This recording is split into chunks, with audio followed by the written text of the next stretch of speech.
우시아가 죽던 해에 이사야를 하나님께서 부르셨습니다. 지난 시간에 예레미야를 부르신 소명에 대해서 이야기했는데 오늘은 이사야를 부르셨던 소명에 대해서 함께 말씀을 나눠보고자 해요. 그런데 오늘은 소명에서 소명 기사의 중심을 두기보다는 오늘은 하나님께서 이사야를 부르셨을 때 하셨던 그 말씀에 집중해서 말씀을 보고 그리고 말씀 속에서 우리의 신앙의 모습이 어떠해야 되는지 신앙의 기본 원리를 함께 나눠보고자 합니다. 하나님을 만난 이사야는요, 하나님의 위대하심 앞에 내가 오늘 죄가 있는데 자신을 돌아보며 그리고 그 당시에는 죄에 있는 사람이 거룩하신 하나님 앞에 섰을 때에는요, 그 죄로 말미암아 죽게 된다라는 생각들을 가지고 있었어요. 그런 이사야가 자신의 죄가 있음에도 불구하고 그리고 여전히 백성들이 죄악 가운데 있을 때에 그 안에 거주하고 있는 동일한 자신의 모습을 바라보면서 그런 하나님을 만나게 되었을 때 화로다 내가 망하게 되었구나, 내가 죽게 되었구나 한탄을 했습니다. 그러면서 자신이 죄에 대해서 회개하는 모습을 보여주고 있어요. 그러한 이사야를 향해 하나님께서 스라틀을 통해 제단의 숯을 가져다가 입술을 지지며 너의 죄가 사하여졌다 말씀하십니다. 그리고는 8절 말씀에 보면 내가 또 주의 목소리를 들으니 주께서 이르시되 내가 누구를 보내며 누가 우리를 위하여 갈고 하시니 이렇게 말씀하시는 거예요. 지금 하나님 앞에 누가 서 있죠? 여러 이스라엘 백성들이 서 있습니까? 누구만 서 있죠? 이사야 선지자만 서 있어요. 그런데 하나님께서 이사야 선지자를 앞에 두고 내가 누구를 보내며 누가 우리를 위하여 갈까? 이렇게 말씀하시는 거예요. 누구를 보내시겠다라는 거예요? 이사야 선지자를 보내시겠다라는 거죠. 내가 누구를 보내며 누가 우리를 위하여 갈까? 하나님께서 이사야 선지자를 부르시면서 하셨던 이 말씀에는요, 두 가지 의미를 가지고 있습니다. 먼저 내가 그리고 누가라는 이 주어가 두 가지나 들어가 있다는 거예요. 첫째는 내가 바로 하나님께서 누군가를 선택하셔서 보내시겠다라는 의미입니다. 하나님 편에서 원하는 사람이어야 한다는 거예요. 하나님이 택하신 사람, 하나님이 부르신 사람이어야 한다는 것입니다. 또 하나는 누가라는 거예요. 그 선택된 누군가가 가야 한다는 거죠. 선택된 자의 입장에서는 선택을 당했지만 그럼에도 그가 스스로 갈 수 있는 의지가 있어야 한다라는 것입니다. 하나님께서 선택한 자를 강압적으로 보내시는 것이 아니고요. 내가 가겠습니다 라고 내가 스스로 자원한다고 해서도 갈 수 있는 것이 아니라는 거예요. 이 두 가지, 하나님이 선택하시고 그리고 스스로 갈 수 있는 이 두 가지 자격이 갖추어진 사람이 바로 우리를 위하여 하나님의 나라를 위하여 가야 한다라는 것입니다. 오늘 그리스도인들이요, 이 두 가지 질문 가운데 놓여져 있습니다. 교회 다니면 복을 받는다, 잘못된 말은 아닙니다. 그렇다고 그것이 또 진리는 아닙니다. 그 가운데 기본적인 신앙의 원리를 빼놓고서 그것을 진리라고 말할 수는 없다라는 거예요. 왜 내가 하나님을 믿는데 왜 나는 복을 받지 못하는 거예요? 왜 내가 하나님을 믿는데 왜 내 삶은 이렇게 안타까운 일들만 일어나는 거예요? 왜 내가 계획하고 원치 않았던 일들이 내 삶에 일어나는 거야? 라고 질문할 수 있습니다. 때로는 그 질문이 불평과 불만으로 또 하나님을 향한 원망의 말로 이어지기도 하죠. 하나님은 정말 계신 거예요. 오늘 시대의 문제 속에 우리는 이 코로나가 이제 3만 명이 넘어가는 시대, 하루의 확진자가 전문가들은요 20만 명까지 된 이후에 잦아질 것이다 라고 이야기하기도 합니다. 그러한 시대 속에서 하나님은 도대체 뭐하고 계시는 거지? 저희가 계속해서 이 코로나 종식시켜 주시옵소서 우리가 계속해서 기도했습니다. 그런데도 불구하고 점점 확진자는 더 많아지고 있어요. 하나님은 뭐 하시고 계시는 거예요? 하나님은 정말 살아 계신 것입니까? 우리는 그 하나님에 대해서 의심하고 불신으로 때로는 우리의 신앙을 더 부정적이게 만들기도 합니다. 이 말들의 의미 여러모로 잘못된 생각임을 우리는 알고 있지만 그럼에도 우리 마음 한켠에 저 깊숙이에는요 이 부정적인 것들이 계속해서 꿈틀거리기도 하는 거예요. 우리가 신앙적으로 하나님의 편에서 하나님의 섭리와 하나님의 주권을 생각한다고 하지만 우리는 하나님의 능력과 섭리와 하나님의 구원에 대해서 여전히 의심하고 불신하고 비판하는 잘못된 교만의 모습을 보이고 있다는 것입니다.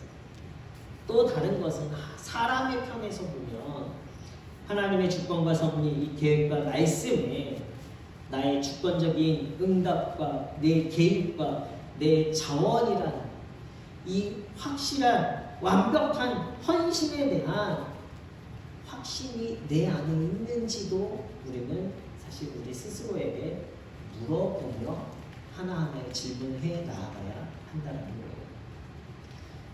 바로 오늘의 시제적 묵음에 답을 하기 위해서 우리가 알아야 되는 것은요, 우리가 하나님의 택하심을 입었다라는 것과 그리고 우리가 기쁘게 자원함으로 그 일을 할 사람에 대한 자격이 충족되어야 한다라는 말이에요. 내가 누구를 보내며 누가 나의 선을 받을까? 제가 질문을 드리면 이제 아멘으로 한번 응답해 주시면 좋겠어요. 다시 한번 제가 질문해 볼게요. 누가 나의 선함을 받을까? 선함 받기 싫으세요? 네. 별로 싶은 분 같은데요. 네. 그러면 누가 나의 사랑을 받을까?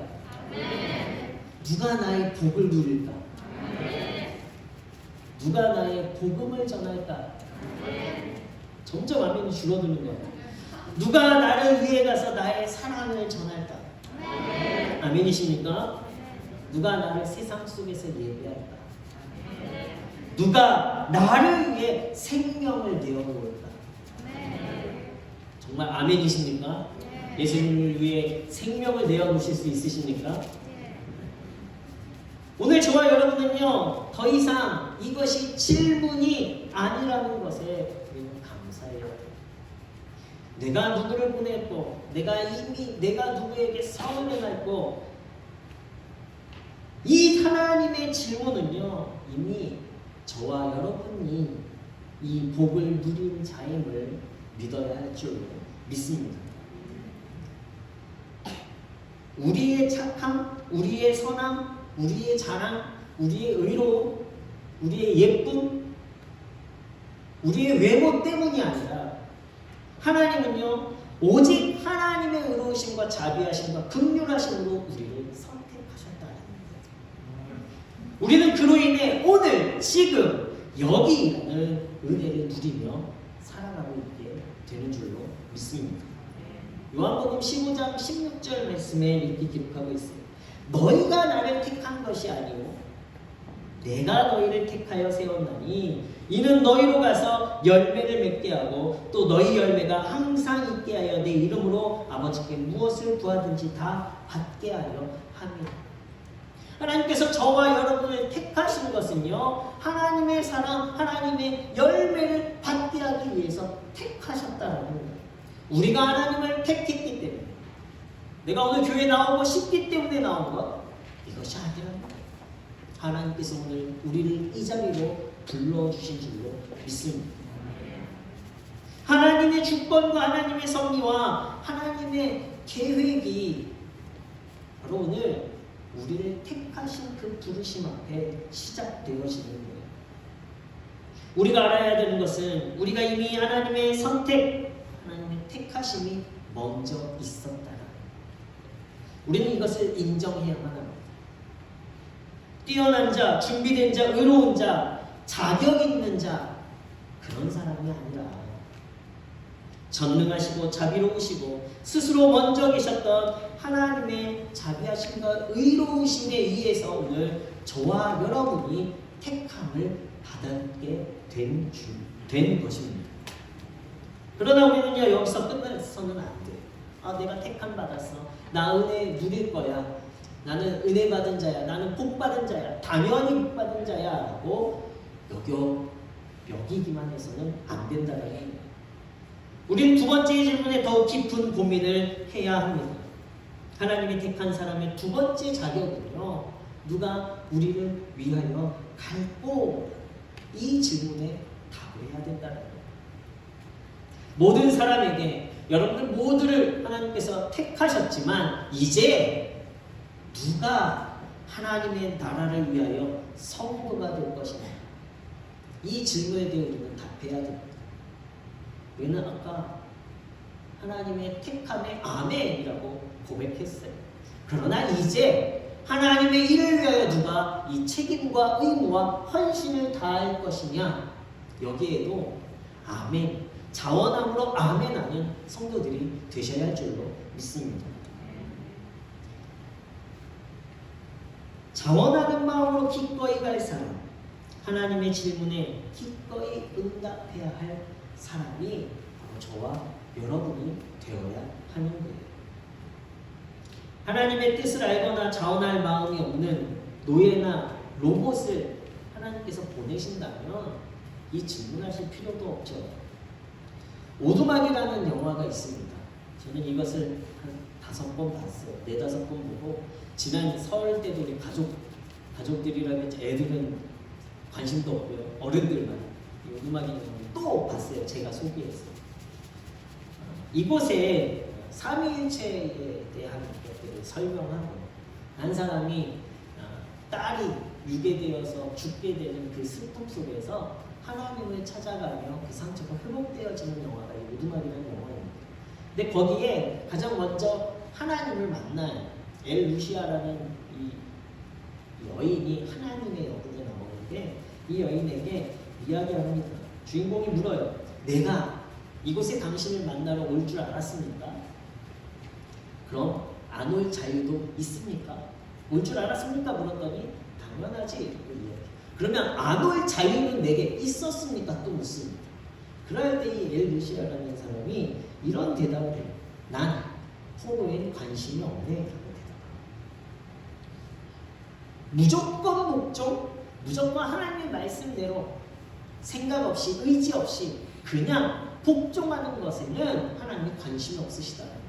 하나님께서는 저와 여러분들에게 자유의지를 주셨어요. 내가 너를 택했다. 그러니까 너는 무조건 가야 돼가 아니라는 거예요. 내가 너를 택했어. 너가 나를 위해 갈래? 우리에게 물어보시는 하나님이십니다. 우리에게 자유의지를 주셔서 그 의지를 통하여 내가 가겠습니다. 자원하는 마음으로 순종하는 자를 원하신다는 거예요. 하나님이 질문하셨다라는 것은요, 하나님께서 우리의 의지를, 우리의 자유를 무시하지 않으신다라는 뜻입니다. 선택을 주셨다라는 거예요. 하나님의 뜻을 말씀하시지만 기꺼이 우리의 응답을 존중해 주시겠다라는 것입니다. 합력하여 선을 이루시는 하나님의 모습이에요. 피조물임에도 불구하고 가장 존귀한, 가장 귀한 존재로 저와 여러분들을 사랑하시는 하나님의 은혜인 줄로 믿습니다. 모든 것에 하나님은 주권을 가지셨습니다. 그리고 사람은요, 동시에 자유 안에서 선택할 수 있는 책임이 주어졌어요. 예수님을 영접한 사람은요, 모두 스스로 선택해서 예수님을 우리 마음 가운데 주인으로 모셨습니다. 그럼에도 예수님이 우리 안에 먼저 오신 것도 맞지만, 우리가 그 예수님을 선택해서 오늘 내 삶의 주인으로 모신 것도 맞다라는 거예요. 제가 감리교 목사입니다. 감리교 신학에서의 구원은요, 성경 중심의 신학이에요. 제가 감리교에서 이 감리교 신학이 성경 중심이다 말씀드리는 게 아니라 디모데전서 2장 4절 말씀해 보면 하나님은 모든 사람이 구원을 받으며 진리를 아는 데 이르기를 원하시느니라 기록하고 있습니다.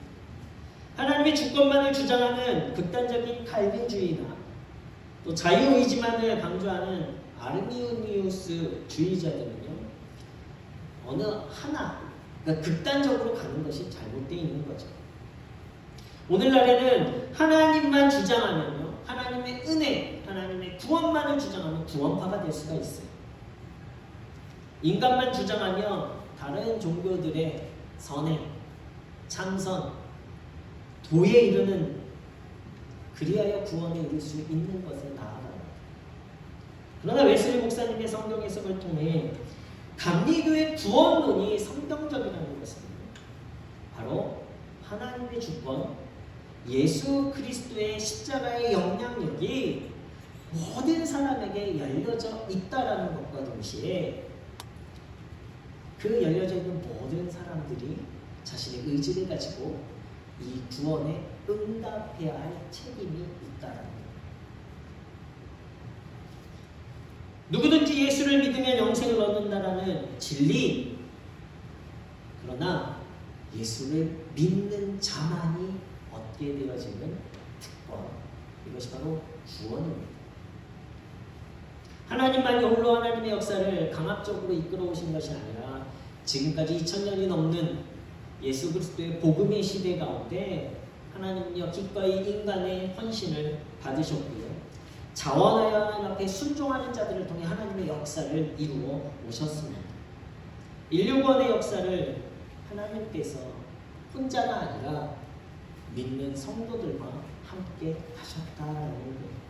하나님의 택하심과 그 택함에 자원하여 순종한 자들을 통해서 하나님은 오늘의 역사, 하나님의 나라를 이루셨습니다. 마찬가지로 오늘 이제부터 저와 여러분들이 이루어야 할 하나님의 나라는 하나님의 섭리만으로 이루어지는 것이 아니라 그 섭리에 순종하여 자원함으로 함께 나아가는 성도들을 통해 하나님의 나라는 이루어지게 될 줄로 믿습니다. 저는 감리교인이 자랑스럽습니다. 오늘 이곳에 계신 분들 다 감리교인이시죠. 감리교는 그래도 이단이 없어요. 교단이 하나이기 때문에. 그러한 자랑과 자부심 속에서 그것만 자랑하는 것이 아니라 바로 이 신학, 모든 사람을 구원하신다는 하나님의 은혜, 그리고 거기에 자원하여 순종하는 자들을 통해 하나님께서 완전한 구원을 이루어 가신다.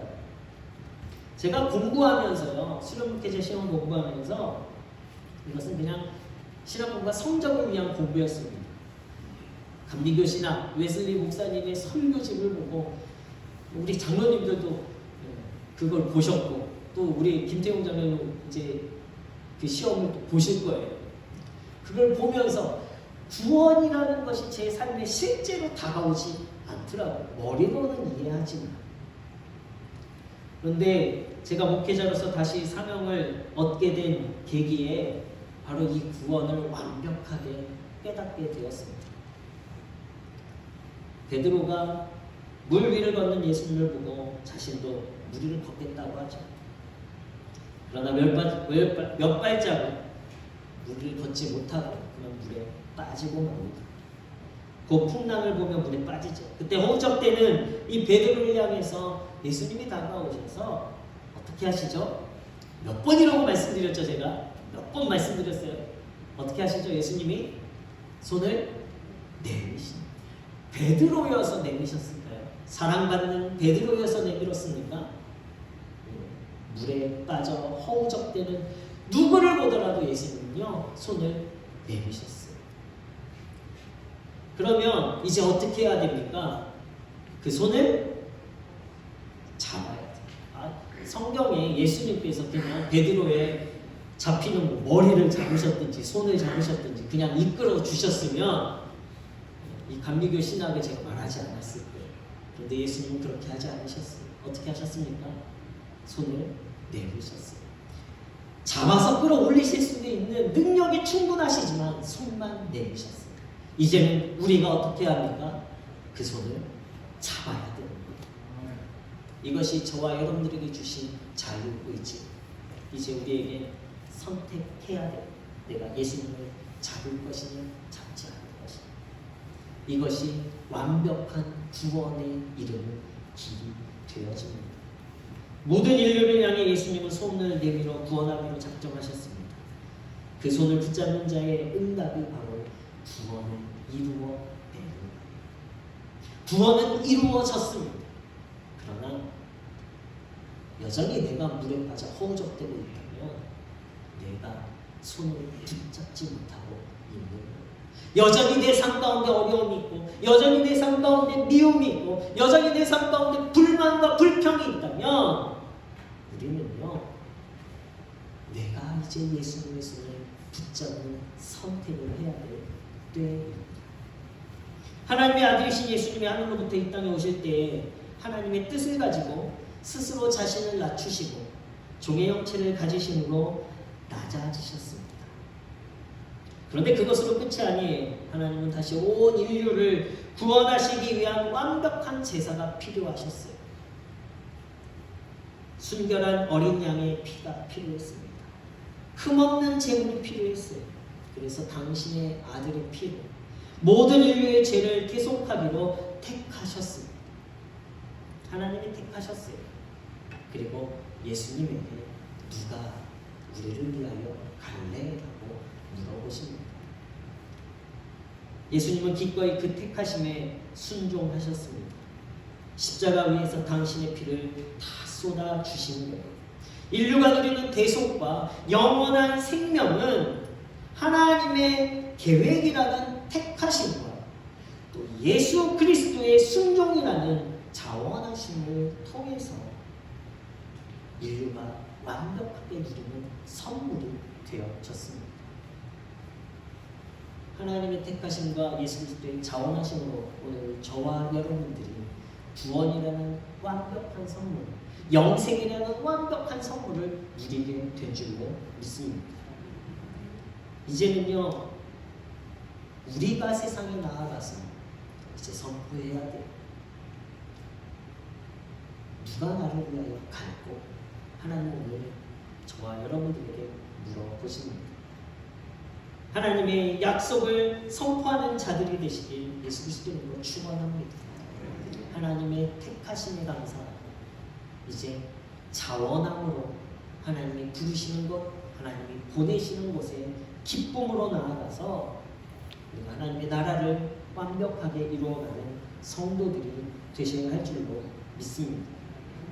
오늘 하나님이 우리를 문의교회로 택하신 것은 이 지역 속에 하나님의 말씀과 약속과 구원과 행복을 전달하기 위해서라는 것을 우리는 깨달아야 하겠습니다.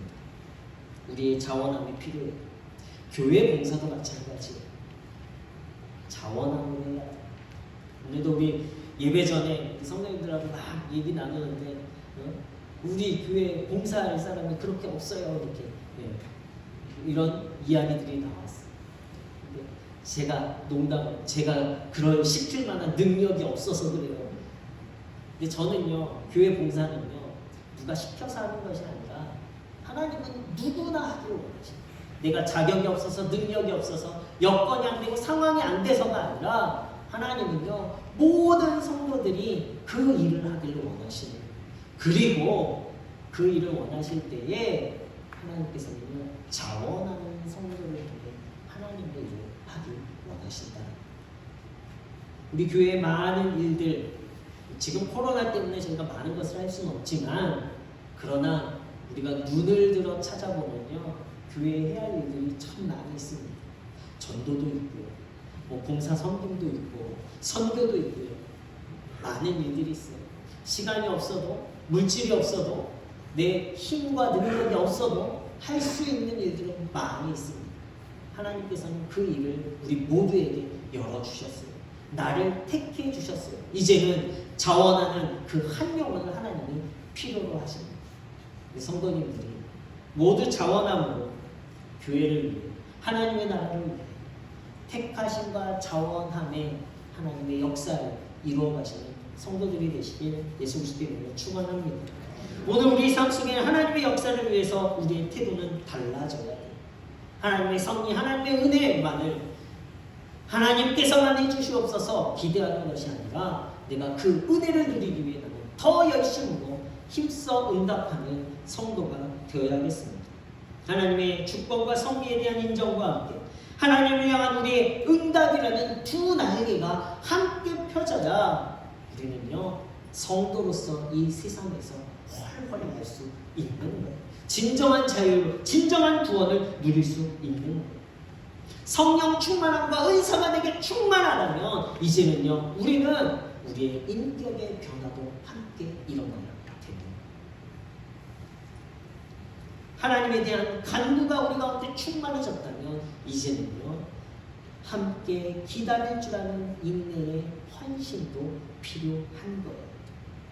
그래야 우리의 삶에 이 두 날개가 하나님의 역사와 나의 응답, 나의 자원함의 순종이 함께 이루어질 때 주님이 원하시는 길에 우리가 나아가서 나의 모든 것을 헌신하여 그 일을 기꺼이 감당하는 구원받은 진정한 성도의 삶이 이루어지게 될 줄로 믿습니다. 이 두 날개를 활짝 펴고 진정한 구원과 자유의 기쁨을 누리시는 우리 분의 모든 성도님들 되시길 예수 그리스도의 이름으로 축원합니다.